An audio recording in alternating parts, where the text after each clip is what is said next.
জি, শেখ হাসিনা বাংলাদেশের রানী ছিল, কিন্তু তার বিরুদ্ধে ফাঁসির রায় দেওয়ার ফলে শেখ হাসিনা এখন বাংলাদেশের মহারানীতে রূপান্তর হয়েছেন। বাংলাদেশের মানুষ এখন শেখ হাসিনাকে মহারানী হিসেবে এখন অভিহিত করতেছেন। কারণ আপনারা জানেন, কিছুদিন আগে সচিবালয়ের সামনে যখন ছাত্ররা আন্দোলন করেছিল, তখন ছোট একটা ছেলে, নবম শ্রেণীর একটা ছাত্র বলেছিল যে প্রয়োজনে আমরা চাঁদা তুলে শেখ হাসিনাকে ফেরত নিয়ে আসব। তাহলে বুঝতে হবে এই দেশের জনগণের ভিতরে শেখ হাসিনা এবং আওয়ামী লীগের জনপ্রিয়তা আগের চেয়ে কয়েকশো গুণ বেড়ে গেছে।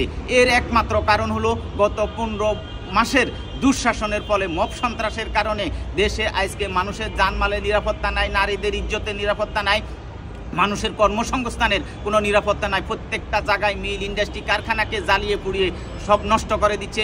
লক্ষ লক্ষ শ্রমিক বেকার হয়ে গেছে। সেই জন্যেই বাংলাদেশের জনগণ এখন শেখ হাসিনাকে মহারানী হিসেবে অভিহিত করতেছে।